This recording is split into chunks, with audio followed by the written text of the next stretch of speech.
السلام علیکم ورحمۃ اللہ وبرکاتہ۔ رسول اللہ صلی اللہ علیہ وآلہ وسلم فرماتے ہیں، تم مجھے 6 چیزوں کی ضمانت دے دو، میں تمہیں جنت کی ضمانت دیتا ہوں۔ وہ بھلا کون سی 6 چیزیں ہیں؟ پہلی یہ کہ جب بات کرو تو جھوٹ نہ بولو۔ دوسری، جب امانت دی جائے تو خیانت نہ کرو۔ تیسری، جب وعدہ کرو تو اس کے خلاف نہ کرو۔ چوتھی، اپنی نگاہوں کو ان سب چیزوں سے، ان سب باتوں سے محفوظ کرو جن کو شریعت نے ممنوع قرار دیا ہے۔ پانچویں بات، اپنے ہاتھوں کو غلط کاموں سے روکے رکھو جن کا حکم شریعت میں نہیں ہے۔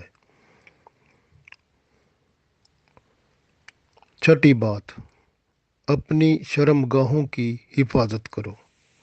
گویا جو بندہ ان 6 باتوں پر پورا عمل کر لے، آپ صلی اللہ علیہ وسلم کی طرف سے جنت کی اس کو ضمانت ہے۔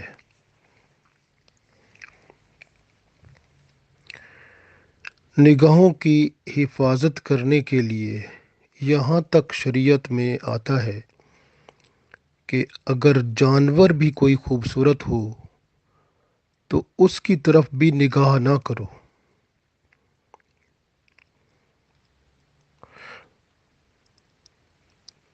اپنی نگاہ کو اللہ کی محبت میں مصروف کر دو، اور جس آنکھ کے ذریعے تم نے اللہ تعالیٰ کا دیدار کرنا ہے اس کو غیر اللہ سے نہ بھرو،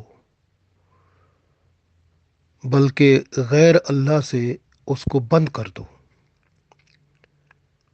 تاکہ اللہ تعالیٰ کو اس نظر سے دیکھ سکو، کیونکہ قیامت کے بعد جنت میں اللہ کا نظارہ ہونا ہے۔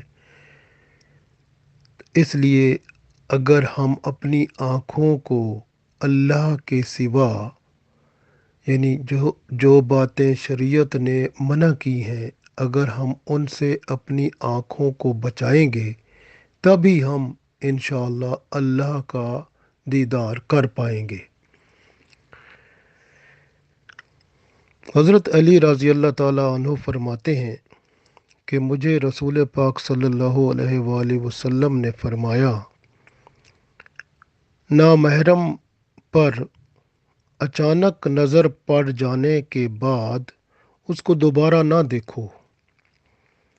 پہلی نظر جو اچانک پڑ جائے وہ معاف ہے، دوسری بار جان بوجھ کر دیکھنا معاف نہیں ہے بلکہ حرام ہے۔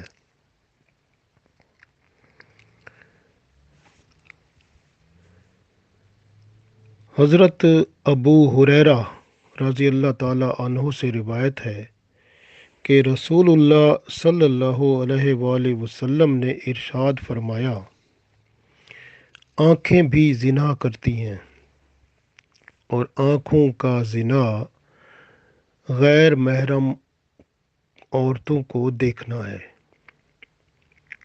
ایک اور حدیث میں حضرت علی رضی اللہ تعالیٰ عنہ فرماتے ہیں کہ رسول اللہ صلی اللہ علیہ وآلہ وسلم نے ارشاد فرمایا، اے علی رضی اللہ تعالیٰ عنہ، غیر محرم کو ایک بار اچانک دیکھنے کے بعد دوبارہ قصداً یعنی ارادے کے ساتھ مت دیکھو، کیونکہ یہ زہر آلود تیر ہے جو دل میں شہوت کو بھڑکا دیتا ہے۔ ایک اور حدیث میں حضرت انس رضی اللہ تعالیٰ عنہ فرماتے ہیں کہ رسول اللہ صلی اللہ علیہ وآلہ وسلم نے ارشاد فرمایا، مرد کا عورت کے حسن کو دیکھنا ابلیس کے تیروں میں سے ایک زہر آلود تیر ہے۔ حضرت عبداللہ بن عباس رضی اللہ تعالی عنہ فرماتے ہیں کہ شیطان انسان کی 3 جگہوں پر ہوتا ہے: اس کی آنکھ میں، اس کے دل میں اور اس کی شرمگاہ میں۔ لہذا ہمیں اپنی حفاظت کرنی ہوگی۔ قرآن پاک میں اللہ تعالیٰ کا ارشاد ہے کہ اللہ تعالیٰ خیانتی آنکھوں کو جانتا ہے۔ اس کی تفسیر میں حضرت عبداللہ بن عباس رضی اللہ تعالیٰ عنہ فرماتے ہیں کہ ایک شخص کچھ لوگوں میں بیٹھا ہوتا ہے، اس کے پاس سے ایک عورت گزرتی ہے۔ یہ شخص ان لوگوں کو یہ دکھلا رہا ہوتا ہے کہ عورت کو نہیں دیکھ رہا، لیکن وہ چوری نظر سے اس کو دیکھ لیتا ہے۔ اس کو کیا یہ معلوم نہیں ہوتا کہ اللہ تعالیٰ اس کے دل کی طرف نظر فرما کر سب کچھ جان لیتا ہے؟ لہذا ہمیں سبق حاصل کرنا ہے اور اپنی نظر کو پاک رکھنا ہے۔ اللہ تعالی ہم سب کو توفیق عطا فرمائے، آمین۔